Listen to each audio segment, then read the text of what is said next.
어머니. 나는 국자를 멈추지 않은 채 대답을 기다린다. 차례 끝나고 친정에 잠깐 다녀와도 될까요? 그 순간 끓던 국물이 마치 대답을 재촉하듯이 한번 크게 부르르 끓어오른다. 나는 천천히 불을 줄이며 말한다. 친정은 나중에 가거라. 시댁일이 먼저 아니겠니? 채널 신희연이입니다. 구독, 좋아요 부탁드릴게요. 항상 감사드립니다. 그럼 이야기 시작합니다. 새벽 5시. 알람이 울리기 전에 눈이 먼저 떠졌다. 명절 아침이면 늘 그렇다. 오늘이 어떤 날인지 몸이 먼저 안다. 이 집 부엌은 겨울이면 유난히 차다. 발바닥으로 전해지는 냉기가 정신을 또렷하게 만들고 나는 가스레인지 불을 켜며 냄비에 물을 올린다. 닭장국을 우려낸 육수가 천천히 데워지기 시작하고 김이 아주 얇게 피어오른다. 설날 아침엔 역시 떡국이다. 우리 집은 닭장떡국. 시어머니가 살아계실 적부터 내려오던 방식이라 한 번도 바꿔본 적이 없다. 바꾸고 싶었던 적이 없었던 건 아니지만 그냥 그렇게 흘러왔다. 명절이라는 건 원래 그런 거니까. 쌀떡을 한 움큼 쥐어 넣으며 문득 손을 멈춘다. 며느리 방문이 아직 닫혀 있다. 어젯밤 늦게까지 전을 부치느라 힘들었을 텐데 조금 더 재울까 싶다가도 고개를 젓는다. 오늘은 차례가 있는 날이고 집안 어른들이 다 모이는 날이니 며느리도 부엌에 서 있어야 한다고 그렇게 배워왔다. 나는 그렇게 배워왔고 그렇게 살아냈다. 육수가 끓기 시작하자 닭고기 향이 퍼진다. 고소하면서도 묵직한 냄새. 이 냄새를 맡으면 늘 떠오르는 장면이 있다. 오래 묵은 기억인데도 이상하게 설날만 되면 또렷해진다. 그때는 나도 이 집의 며느리였다. 나는 고개를 한번 흔들고 떡국간을 본다. 아직은 싱겁다.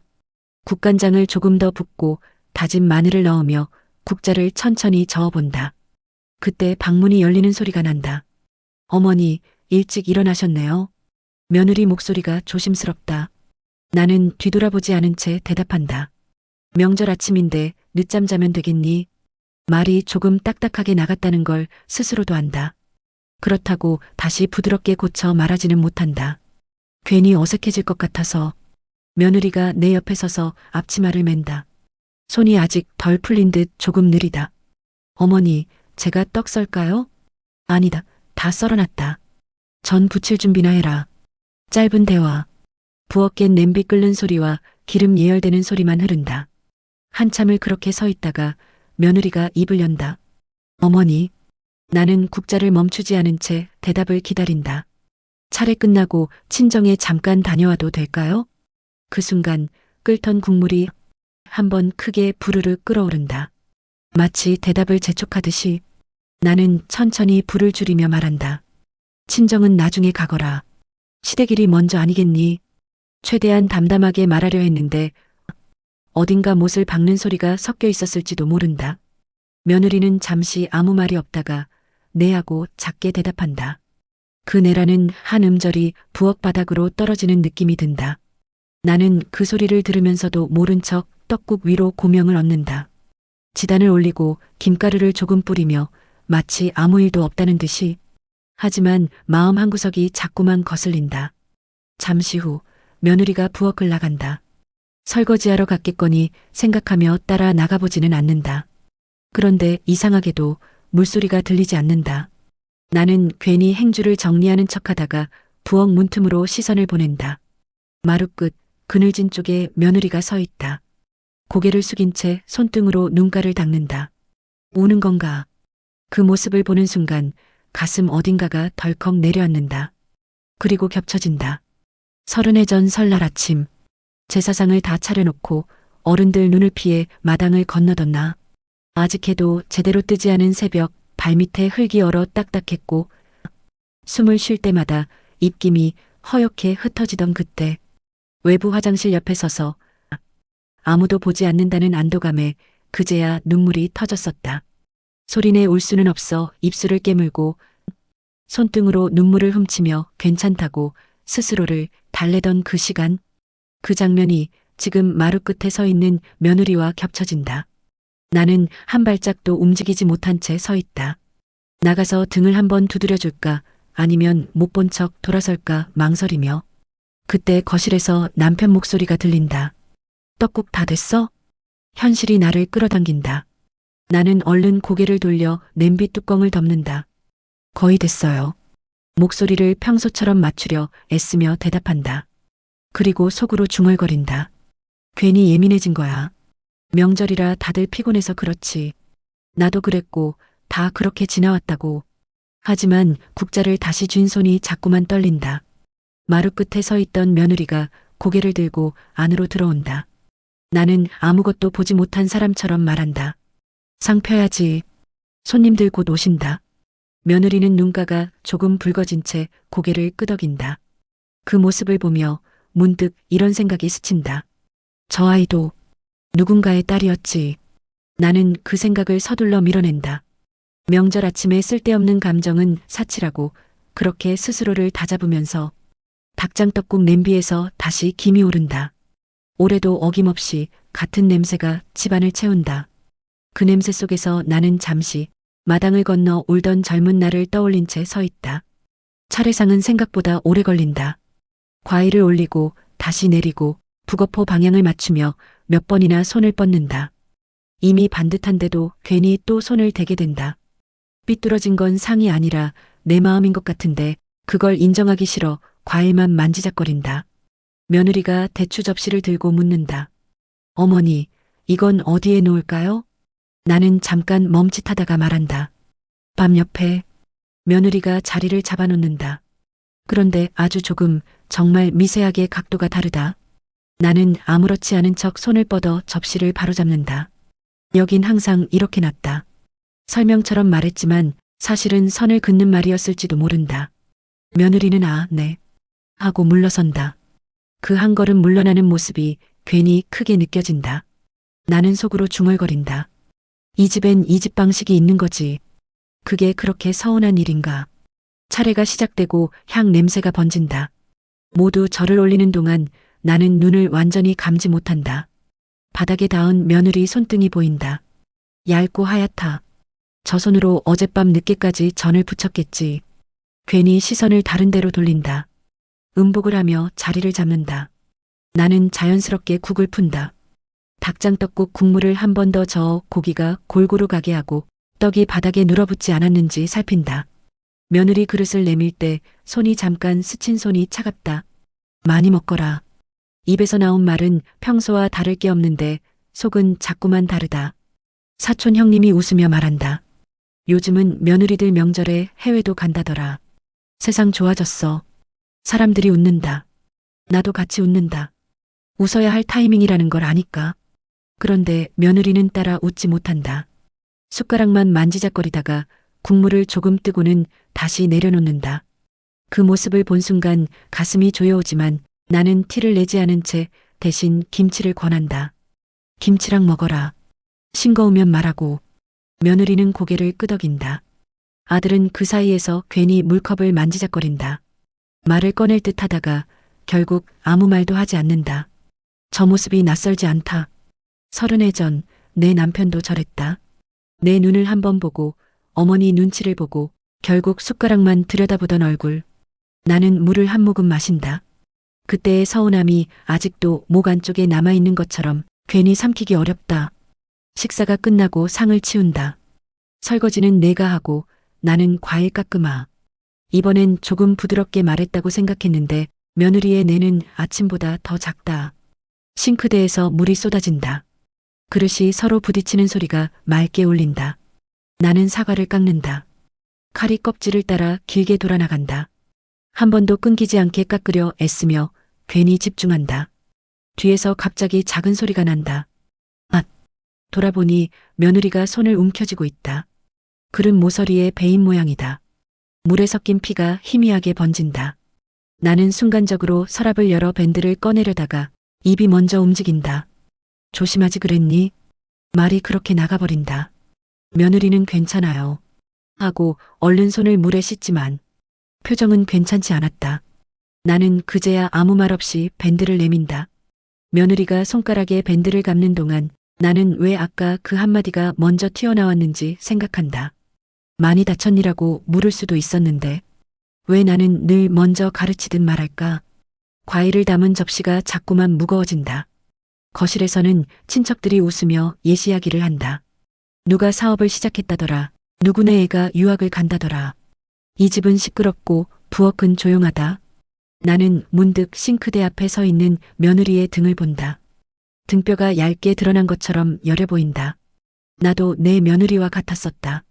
아침마다 제사상 차리고 치우자마자 마당을 쓸고 손님들 밥상 내고 그릇 닦고 그러다 잠깐 틈이 나면 마당을 건너 외부 화장실 옆에 서서 숨을 골랐다. 그때 나는 생각했다. 나는 절대 저렇게 되지 말아야지. 그런데 지금 나는 싱크대 앞에 선 저 아이에게 똑같은 말을 하고 있다. 명절은 원래 이런 거라고. 다들 그렇게 산다고. 나도 참았다고. 그 말들이 머릿속에서 맴돈다. 하지만 그 말 끝에는 늘 같은 질문이 따라붙는다. 그래서 행복했냐고. 나는 대답을 하지 못한다. 사과 껍질이 중간에 끊어진다. 처음이다. 괜히 사과를 탓한다. 요즘은 과일이 왜 이렇게 물러. 내 말에 며느리는 돌아보지 않는다. 물소리만 조금 더 세진다. 나는 그 소리를 들으며 스스로를 다독인다. 오늘 하루만 지나면 된다. 명절은 원래 불편한 날이다. 조금 참고 조금 넘기고 그러다 보면 또 평소로 돌아간다. 나도 그렇게 버텨왔고 그래서 여기까지 온 거 아니냐고. 그런데 이상하게도 그 말이 예전만큼 단단하지 않다. 싱크대 앞에 선 며느리의 어깨가 아주 미세하게 흔들리는 걸 본다. 울고 있는 건지 그냥 기침을 참는 건지 알 수 없다. 나는 끝내 묻지 않는다. 대신 과일 접시를 들고 거실로 나간다. 얼굴에 웃음을 걸고 목소리를 한 톤 높이며 말한다. 자, 과일 드세요. 사람들이 다시 웃는다. 그 웃음 사이에서 나는 안다. 지금 이 집은 아무 일도 일어나지 않았고 아무도 소리치지 않았으며 겉으로는 평화롭다. 그런데도 어딘가에서 조용히 금이 가고 있고 그 금이 내가 쥐고 있던 기준에서 시작됐을지도 모른다는 걸. 나는 그 생각을 또 한 번 눌러 담는다. 아직은 내가 틀렸다고 인정하고 싶지 않으니까. 30해 전 설날 아침도 이렇게 추웠다. 아직 해가 뜨기 전 부엌 창문은 검은 거울처럼 어둡고 방 안에서는 시부모님 숨소리가 낮게 오르내리던 시간. 나는 알람이 울리기도 전에 눈을 떴다. 혹시라도 늦으면 안 될 것만 같아 자면 안 될 것 같았다. 이 집 며느리가 된 첫설이었다. 이불을 조심히 밀어내고 일어나며 발끝으로 방바닥을 더듬는다. 차가운 냉기가 발바닥을 타고 올라오는데 이상하게 정신은 또렷해진다. 실수하면 안 된다는 생각이 먼저 머리를 채운다. 부엌으로 나가 쌀을 씻는다. 물에 잠긴 쌀알이 손가락 사이로 흘러내리고 그 촉감이 낯설다. 친정에서는 한 번도 이렇게 많은 밥을 지어본 적이 없었다. 솥뚜껑을 닫으며 심장이 괜히 빨리 뛴다. 잘해야 한다. 그 생각 하나로 움직였다. 닭을 삶아 육수를 내고 떡을 썰고 나물을 데친다. 새벽 공기가 부엌 안까지 스며들어 손끝이 얼얼해진다. 그래도 장작불 앞에 서면 금세 얼굴이 달아오른다. 동이틀 무렵 시어머니가 부엌으로 들어왔다. 일찍 일어났네. 칭찬인지 확인인지 모를 말이었다. 나는 고개를 깊이 숙이며 네 어머니 하고 대답한다. 멈추면 눈에 띌 것 같아서 손은 멈추지 않는다. 아침상을 내고 어른들 수저를 먼저 놓고 국을 푼다. 나는 거의 먹지 못한다. 배가 고픈지조차 모르겠다. 그냥 몸이 긴장으로 가득 차 있다. 식사가 끝나자마자 전을 부친다. 동그랑땡, 호박전, 동태전. 기름이 달궈진 팬 위에서 지글거리는 소리가 끊이지 않는다. 팔이 저려오고 손목이 뻐근해지는데도 뒤집는 타이밍을 놓치면 안 된다는 생각뿐이다. 전이 왜 이렇게 두껍니다. 시어머니 목소리가 등을 친다. 기름을 아끼면 되겠어? 손님들 오시는데. 나는 죄송합니다. 하고 다시 뒤집는다. 이미 뒤집은 전도 괜히 한 번 더 눌러본다. 손등에 기름이 튀어 화끈하게 달아오른다. 입술을 깨물고 아무 일 없다는 듯 움직인다. 그날 하루는 길었다. 아침상을 치우고 손님 맞을 상을 다시 차리고 또 치우고 누군가는 며느리가 싹싹하네 하고 웃었고 누군가는 아무 말도 하지 않았다. 나는 계속 서 있었다. 다리가 저려와도 허리가 욱신거려도 그냥 서 있었다. 앉아도 된다는 말을 아무도 하지 않았으니까. 제사상을 다 차려놓고 나서야 잠깐 틈이 생겼다. 어른들이 방 안에서 이야기를 나누는 동안 나는 조용히 부엌을 빠져나왔다. 마당으로 나가자 공기가 확 다르다. 차갑고 쓸쓸하고 고요하다. 흙바닥은 얼어 단단했고 발걸음을 옮길 때마다 자박거리는 소리가 났다. 나는 그 소리조차 크게 느껴져서 조심히 걸었다. 마당 끝 외부 화장실 옆에 섰다. 낡은 문, 녹슨 경첩, 희미한 전등 하나. 그곳은 집 안과 조금 떨어져 있었고 그래서 잠깐은 혼자가 될 수 있는 공간이었다. 나는 그 자리에서 숨을 크게 들이마신다. 입김이 허옇게 피어오른다. 그리고 그제야 눈물이 난다. 소리내 울 수는 없어서 입술을 깨문다. 울음소리가 새어나올까봐 손으로 입을 막는다. 눈물이 손등 위로 떨어지는데 그 손등엔 기름 자국이 아직 남아있다. 그때 나는 생각했다. 왜 이렇게까지 해야 하지? 그렇지만 곧 고개를 젓는다. 며느리는 원래 이런 거라고, 다들 그렇게 산다고, 나만 유난인 건 아니라고 스스로를 다독인다. 한참을 그렇게 서 있다가 눈물을 닦고 다시 마당을 건넜다. 아무 일도 없다는 얼굴로. 부엌으로 돌아가자 시어머니가 말했다. 어디 갔다 왔니? 화장실 다녀왔습니다. 나는 태어난 척 대답한다. 그날 밤 모든 손님이 돌아가고 나서야 방에 누웠다. 온몸이 쑤셨다. 그런데 더 아팠던 건 몸이 아니라 마음이었다. 나는 남편에게 말했다. 조금 힘들었어. 그는 잠시 나를 보다가 작은 목소리로 말했다. 어머니가 원래 그러셔. 그 말이 위로가 되지 않는다는 걸 그도 알았을까? 나는 그날 결심했다. 나는 나중에 시어머니가 되면 절대 저렇게 하지 말아야지. 며느리가 울 곳을 찾지 않게 해야지. 그런데 지금 싱크대 앞에 서 있던 며느리의 등이 자꾸 떠오른다. 마당을 건너던 그 새벽에 나와 오늘 설날 아침 마루 끝에 서 있던 그 아이의 모습이 겹친다. 나는 그 기억을 밀어내려 애쓴다. 그때의 나는 어렸고 지금의 나는 다르다고. 정말 그럴까? 그 질문이 마음속에서 천천히 고개를 든다. 그리고 나는 그 질문을 정면으로 보지 못한 채 시선을 돌린다. 점심이 지나자 집안이 조금 느슨해진다. 어른들은 방에 모여 윷놀이를 하고 아이들은 거실에서 과자를 흘리며 웃는다. 텔레비전에서는 설 특집 프로그램이 떠들썩하게 흘러나온다. 나는 부엌에서 남은 전을 정리한다. 기름이 굳기 전에 키친타월로 팬을 닦아내고 남은 음식은 반찬통에 나눠 담는다. 몸은 분주한데 마음은 자꾸 다른 데로 간다.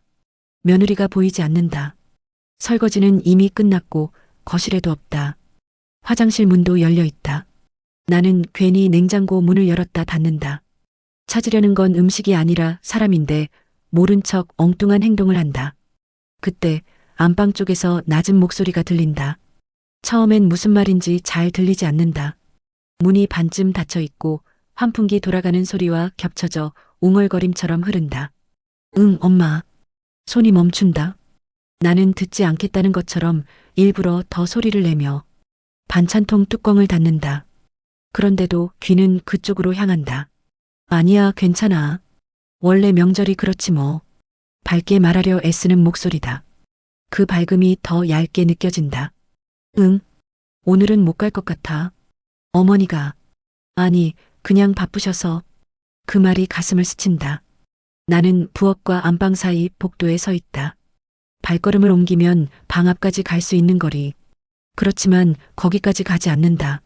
문틈 사이로 새어나오는 말들이 나를 붙잡는다. 엄마도 알잖아. 나 시집 왔잖아. 짧은 침묵. 응, 나 괜찮아. 울긴 왜 울어. 그 순간 나는 알게 된다. 울고 있구나. 목이 잠긴다. 괜히 마른 침을 삼킨다. 내가 아침에 했던 말이 지금 저 통화 속에 들어가 있다는 걸 깨닫는다. 친정은 나중에 가거라. 시댁일이 먼저 아니겠니? 그 문장이 저 아이의 입을 통해 완전히 다른 의미로 흘러가고 있다. 나는 스스로를 변호하기 시작한다. 내가 틀린 말은 아니잖아. 명절엔 원래 시댁이 먼저지. 나도 그렇게 살았고 다들 그렇게 살아왔다. 그런데도 가슴이 이상하게 저린다. 엄마, 나중에 갈게. 설 지나고 평일에라도. 그 말 끝이 흐려진다. 나는 문에서 한 발짝 물러난다. 더 들으면 안 될 것 같아서, 들으면 무언가를 해야 할 것 같아서 부엌으로 돌아와 싱크대 앞에 선다. 이미 깨끗한 그릇을 한 번 더 닦는다. 마른 행주로 접시를 문지르며 마음속을 같이 문질러 지우려 한다. 며느리도 이제 어른이다. 결혼했으면 감수해야 할 게 있다. 그렇게 생각하는데 문득 한 장면이 떠오른다. 결혼하고 첫설 친정에 전화를 걸던 나. 엄마, 나 잘 지내. 그 말 뒤에 삼킨 울음을 엄마는 다 알고 있었을 것이다. 그래도 아무 말하지 않고, 그래, 몸만 상하지 마라 하던 목소리. 나는 그때 전화기를 내려놓고 한참을 멍하니 서 있었다. 지금 저 방 안에서도 같은 침묵이 흐르고 있겠지. 나는 다시 스스로를 다그친다. 그래도 이 집은 예전보다 낫다. 나는 욕을 하거나 소리를 지르지 않는다. 손찌검을 하는 것도 아니고 밥을 굶기는 것도 아니다. 그런데 왜 마음이 이리 불편한지. 잠시 후 방문이 열리는 소리가 난다. 나는 급히 냉장고 문을 여는 척한다. 며느리가 나온다. 눈가가 살짝 부어 있다. 그래도 웃으려 애쓴다. 어머니, 뭐 도와드릴까요? 나는 등을 돌린 채 말한다. 아니다. 좀 쉬어라. 그 말이 생각보다 부드럽게 나간다. 며느리는 잠깐 멈칫한다. 괜찮아요. 앉아만 있으면 더 눈치 보여서요. 그 말이 가슴을 친다. 눈치. 나는 아무 말도 못한다.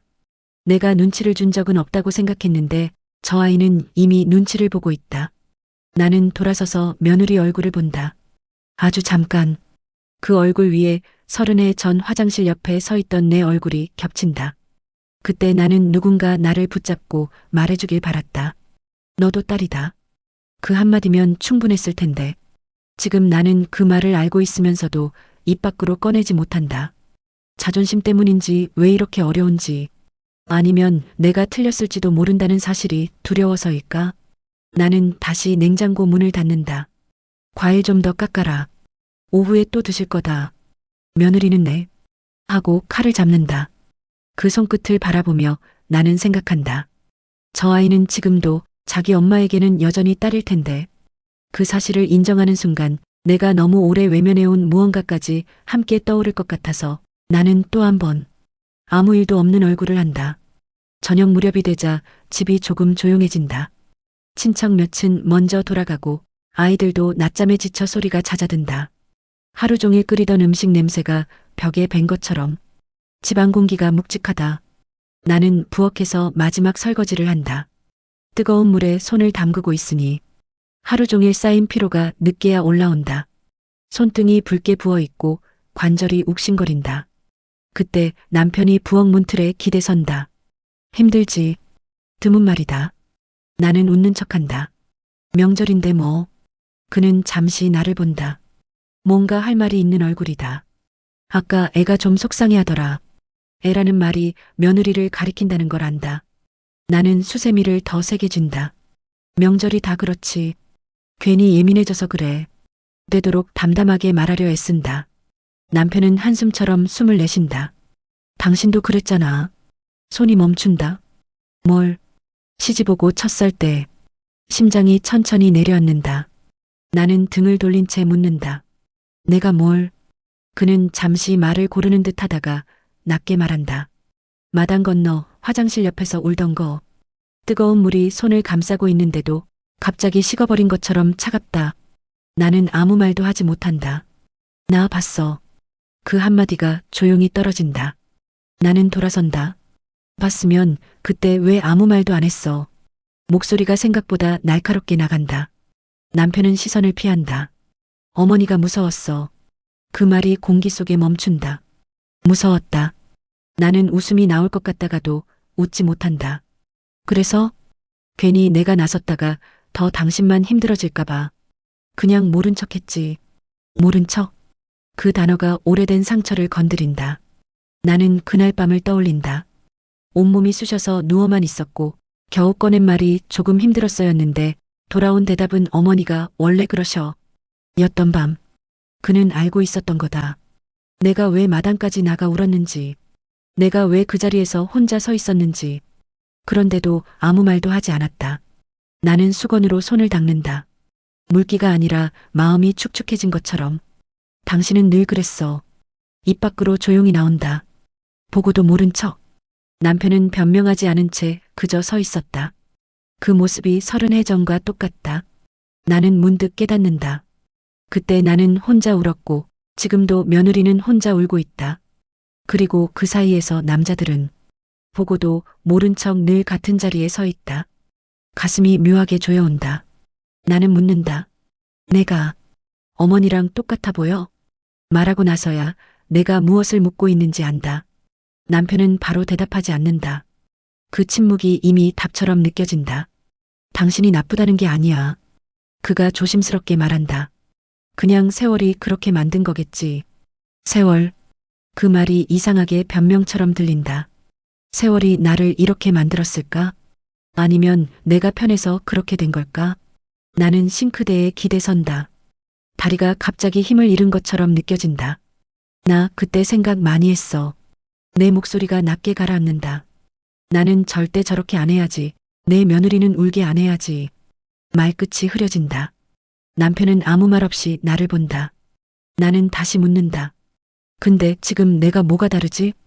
대답은 없다. 부엌 시계 초침 소리만 또각또각 울린다. 그 소리가 유난히 크게 들린다. 나는 그제야 조금 인정한다. 내가 아침에 했던 말이 단순한 관습이 아니라 누군가의 마음을 상처 입히는 말이었을지도 모른다는 걸. 그리고 그 말을 나는 아주 익숙하게 했다는 걸. 남편이 돌아서며 말한다. 아직 늦진 않았어. 나는 그 등을 바라본다. 30해 전 그가 나 대신 아무 말도 하지 않았던 그 등과 겹쳐진다. 늦지 않았다는 말이 위로인지 숙제인지 모르겠다. 싱크대 위에 놓인 빈 떡국 그릇을 본다. 오늘 아침 며느리가 거의 먹지 못한 그릇이다. 나는 손가락으로 그 가장자리를 천천히 문지른다. 그리고 처음으로 생각한다. 혹시 나는 그때 나를 외면했던 사람보다 더 나빠진 건 아닐까? 밤 12시가 가까워지자 집안이 완전히 가라앉는다. 냄비를 엎어 말려둔 소리도 냉장고 돌아가는 소리도 괜히 크게 들린다. 하루 종일 북적이던 집이 이렇게 조용해지면 이상하게 숨이 막힌다. 나는 거실 한가운데 앉아있다. 불을 켜면 생각도 같이 환해질까봐. 불을 켜지 않았다. 작은 방 문 아래로 불빛이 길게 새어나온다. 며느리는 아직 안 자고 있다. 나는 몇 번이나 시계를 본다. 시간은 흐르는데 나는 제자리다. 문득 방문을 두드리고 싶어진다. 잠깐 얘기 좀 하자. 그 말이면 될 텐데 발이 떨어지지 않는다. 나는 천천히 일어나 복도를 걷는다. 바닥이 삐걱거릴까봐 발끝에 힘을 준다. 문 앞에 선다. 가까이 오니 안에서 작은 기척이 들린다. 옷이 스치는 소리, 종이가 넘어가는 소리, 그리고 아주 낮은 숨소리. 나는 손을 들어 문을 두드리려다가 멈춘다. 그 순간 오래된 장면이 눈앞을 덮친다. 30해 전 마당을 가로질러 외부 화장실 옆에 서 있던 나. 새벽 공기가 뺨을 때리고 발밑에 모래가 차갑게 느껴지던 시간. 집안에서는 아직 불이 꺼져 있었고 닭이 울기 전에 어둠이 마당을 눌러앉히고 있었다. 나는 소리가 새어나갈까봐 두 손으로 입을 막고 울었다. 조금만 더 참자. 그 말만 되뇌었다. 그때 나는 누군가가 문을 열고 나와. 괜찮냐? 그 한마디만 해주길 바랬지만 아무도 나오지 않았다. 나는 결국 다시 부엌으로 들어가 쌀을 씻었다. 눈이 부은 채로 그 기억이 지금 내 손목을 붙잡는다. 문 앞에 서 있는 지금의 나와 마당 한가운데 서 있던 그날의 내가 겹쳐진다. 나는 손을 내린다. 괜히 건드렸다가 더 어색해지면 어떡하지? 내가 먼저 말 꺼냈다가 괜히 약한 모습 보이는 건 아닐까? 변명들이 줄지어 선다. 문 안에서 휴대전화 진동이 다시 울린다. 며느리의 목소리가 작게 흘러나온다. 응, 나 진짜 괜찮아. 그 목소리 끝이 미세하게 떨린다. 나는 숨을 멈춘다. 아니야, 울지 않았어. 짧은 침묵. 엄마가 더 힘들지. 나야 뭐. 그나야 뭐가 심장을 죄어온다. 나도 그랬다. 엄마는 더 힘들지. 그 말로 내 울음을 접었다. 나는 문에 이마를 살짝 기댄다. 이 집안에서 또 한 명의 딸이 자신의 마음을 접고 있었다. 그리고 나는 그걸 알고 있다. 아는 채로 아무것도 하지 않으려 한다. 복도 끝에서 남편이 나온다. 잠이 덜 깬 얼굴로 물을 마시려 나온 모양이다. 나를 보고 멈춘다. 왜 거기 서 있어? 나는 놀라 손을 내린다. 아무것도 아니야. 그는 잠시 작은 방 문을 보고 다시 나를 본다. 말해. 짧은 두 글자. 나는 고개를 젓는다. 뭘? 당신이 하고 싶은 말. 그 말에 목이 뜨거워진다. 나는 낮게 중얼거린다. 내가 틀렸을까봐. 남편은 아무 말도 하지 않는다. 그 침묵이 이상하게 편하다. 아침에 내가 너무 단정지었지. 친정은 나중에 가거라. 시댁일이 먼저 아니겠니? 그 말이 복도 천장에 아직 매달려 있는 것 같다. 나는 처음으로 인정한다. 그 말, 나한테 했던 말이었어. 30해 전 똑같이 들었던 말. 그 말을 그대로 돌려줬다. 나는 문득 두렵다. 이 고리를 내가 끊지 못하면 며느리도 30해 뒤에 자기 며느리에게 같은 말을 하게 될까봐. 남편이 낮게 말한다. 아직 아침 안 지났어. 나는 작은 방 문을 본다. 지금 열면 무언가 바뀔지도 모른다. 나는 천천히 손을 들어 놓고 한다. 똑똑. 안에서 놀란 기척이 느껴진다. 어머니? 나는 숨을 고른다. 이 말 하나가 30해를 건너야 한다. 목이 마른다. 내일 점심 전에 잠깐 친정 다녀올래? 문 안이 조용해진다. 아주 짧은 침묵이 길게 늘어진다. 그리고 문이 열린다. 며느리 눈이 붉다. 정말 괜찮으세요? 그 물음에 나는 처음으로 솔직해진다. 괜찮은 건 아니고 입꼬리가 떨린다. 그래도 다녀오거라. 그 말이 내 안에서 뭔가를 끊는다. 오래 붙들고 있던 고집 같은 것. 며느리 눈에서 눈물이 툭 떨어진다. 그 눈물을 보는 순간 30해 전 화장실 옆에서 흘리던 내 눈물이 조용히 겹쳐진다. 나는 그 아이 어깨를 아주 가볍게 두드린다. 서툰 손길. 그래도 이번엔 아무도 혼자 울지 않는다. 복도 끝에서 남편이 조용히 돌아선다. 나는 문이 닫힌 뒤에도 한참 서 있다. 가슴 한쪽이 쓰리다. 왜 이렇게 오래 걸렸는지, 왜 이 말 한마디를 30해가 지나서야 할 수 있었는지. 조금 늦었지만 그래도 아주 늦지는 않았다고. 그래도 다행이라고 스스로를 달래본다. 다음 날 아침 나는 알람이 울리기 전에 눈을 뜬다. 몸이 먼저 하루를 기억한다. 명절 둘째 날 할 일이 많다는 걸 몸이 안다. 이불을 젖히고 일어나며 잠시 숨을 고른다. 부엌으로 내려가 불을 켠다. 어제보다 조용한 공기 속에서 냄비를 꺼낸다. 닭장떡국을 끓이기 위해 육수를 다시 올린다. 어제 삶아둔 닭을 찢어 고명으로 얹고 떡은 찬물에 잠시 담가둔다.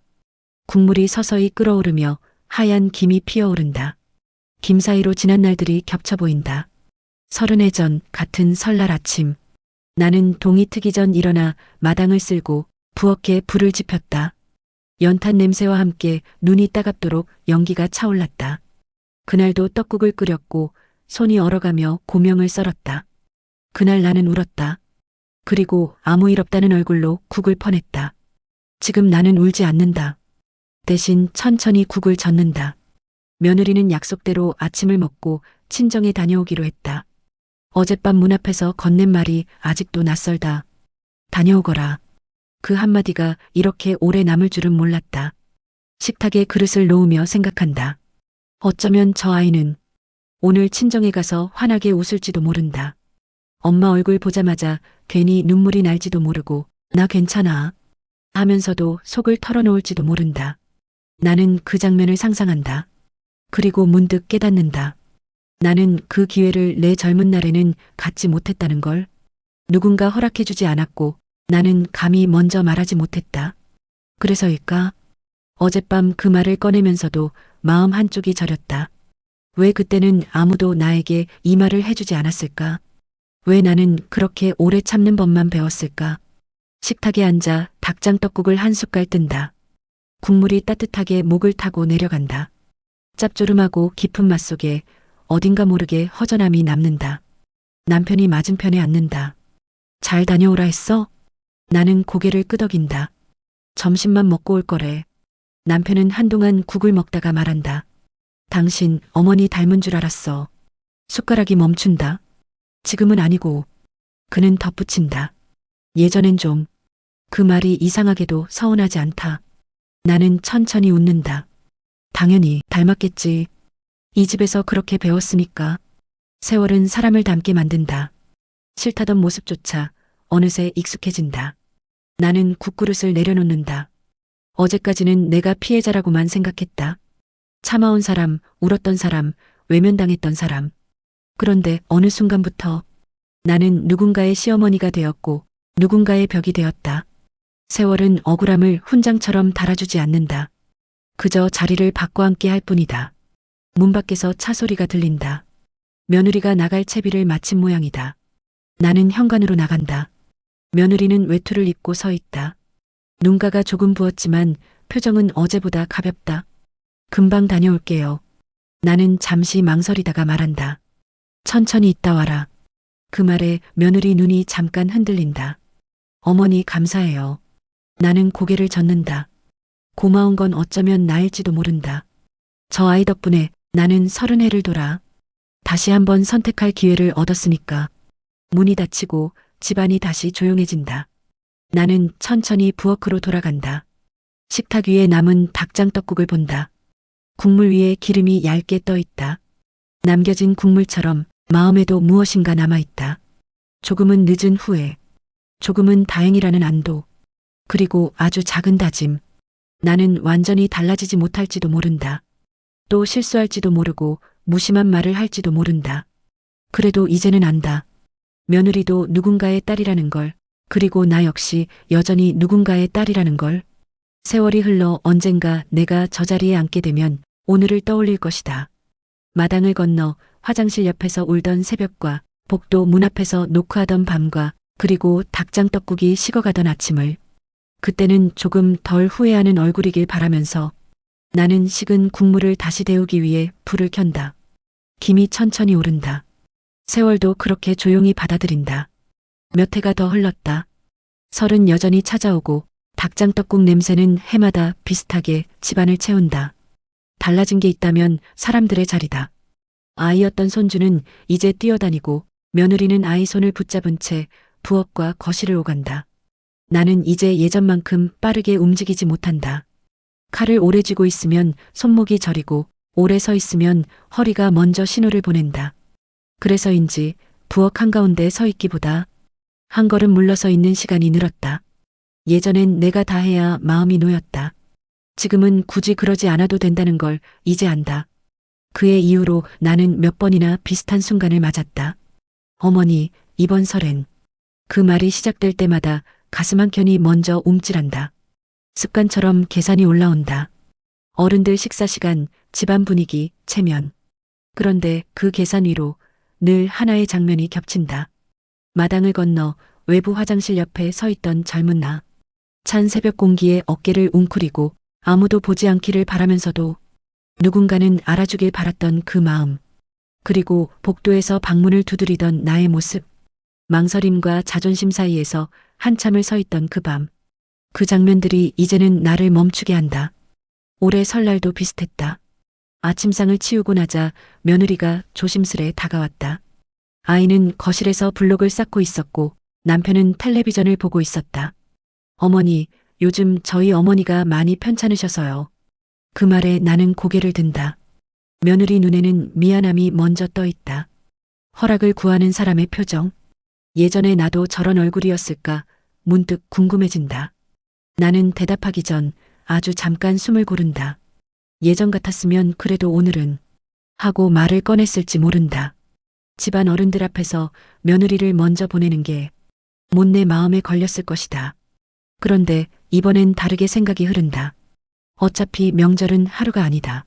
사람의 마음은 하루로 채워지지 않는다. 나는 물을 한 모금 마신 뒤 말한다. 가라. 오래 있다 와. 말은 짧았지만 그 안에는 여러 해가 들어있다. 며느리는 믿기지 않는 얼굴로 잠시 나를 본다. 정말 괜찮으세요? 나는 웃는다. 괜찮은지 아닌지는 나도 잘 모르겠다. 그래도 가라. 솔직한 말이 먼저 나온다. 며느리 눈이 젖는다. 나는 그 눈을 피하지 않는다. 예전에 나는 그 눈빛을 피했었다. 괜히 마음이 불편해질까봐, 괜히 내가 나쁜 사람이 될까봐. 지금은 안다. 그 눈빛은 나를 비난하는 게 아니라 기대고 싶은 마음이라는 걸. 현관문이 닫히고 집안이 잠시 조용해진다. 남편이 나를 힐끗 본다. 당신 많이 달라졌어. 나는 고개를 젓는다. 그렇게 많이는 아니야. 여전히 나는 실수한다. 말끝이 거칠어질 때도 있고 괜히 옛 방식을 들먹이며 잔소리를 할 때도 있다. 그러다 며느리 표정이 굳으면 그제야 또 그랬구나 속으로 중얼거린다. 사람은 자기가 살아온 세월에서 완전히 벗어나지 못한다. 다만 그 세월을 어떻게 들고 있을지는 선택할 수 있다. 나는 부엌으로 돌아와 닭장떡국을 다시 데운다. 김이 천천히 올라온다. 김 사이로 오래전 친정 부엌이 겹쳐 보인다. 엄마는 늘 조용했다. 내가 힘들다고 말하지 않아도 알고 있었을 텐데 굳이 캐묻지 않았다. 나는 한 번도 묻지 못했다. 엄마도 그때 힘들었어? 그 질문을 결국 하지 못한 채 세월이 흘렀다. 이제 엄마는 기억이 가물가물해졌다. 설날이면 여전히 전화를 걸어 몸만 상하지 마라 하고 말하지만 내가 무슨 이야기를 했는지는 금세 잊어버린다. 나는 그 말을 들을 때마다 마음 한구석이 저린다. 조금만 더 일찍 알았더라면, 조금만 더 빨리 엄마를 이해했더라면 그 후회는 사라지지 않는다. 아마 평생 사라지지 않을 것이다. 그렇지만 그 후회 덕분에 나는 한 발짝 다르게 걸을 수 있었다. 완벽하지 않아도 그리고 전부는 아니어도 고리를 조금 느슨하게 만들 수 있었다. 해가 기울 무렵 며느리에게서 전화가 온다. 어머니, 저희 어머니가 손주 보고 많이 웃으셨어요. 그 목소리가 한결 밝다. 나는 괜히 창밖을 본다. 그래, 다행이다. 잠시 침묵이 흐른다. 어머니도 다음에 같이 가실래요? 그 말에 가슴이 묘하게 울린다. 나는 한동안 대답하지 못한다. 친정이라는 말이 아직도 낯설다. 며느리의 친정은 내 집이 아니지만 그 제한 속에는 경계가 없다. 그래, 다음에 시간 되면 같이 가자. 말을 하고 나니 마음이 조금 가벼워진다. 전화가 끊기고 나는 혼자 거실에 앉는다. 저녁 햇살이 바닥을 길게 물들인다. 그 위에 내 그림자가 늘어진다. 나는 이제 안다. 세월은 사람을 단단하게도 만들고 둔하게도 만든다. 상처를 무디게 하지만 때로는 그 자리에 굳은 살을 남긴다. 나는 그 굳은 살을 완전히 없앨 수는 없을 것이다. 다만 그 위에 또 다른 선택을 덧댈 수는 있다. 30해 전 마당을 건너 울던 나를 떠올린다. 그 아이에게 이제야 괜찮다고 말해준다. 늦었지만 내 울음이 헛되지는 않았다고. 나는 천천히 자리에서 일어나 불을 켠다. 이번에는 누군가를 붙잡기 위해서가 아니라 돌아올 사람을 기다리기 위해서. 닭장떡국을 다시 한번 데운다. 김이 오른다. 나는 그 김 사이로 흘러가는 세월을 바라본다. 조금은 늦게 배웠고 조금은 늦게 이해했으며 조금은 늦게 손을 내밀었다. 그래도 괜찮다. 세월은 되돌릴 수 없지만 남은 자리에서 어떻게 설지는 아직 내가 고를 수 있으니까. 나는 그 자리에 조용히 선다. 그리고 나이 든 나를 이제는 미워하지 않기로 한다. 채널 신이언니입니다. 구독, 좋아요 부탁드립니다. 시청해주셔서 감사드립니다.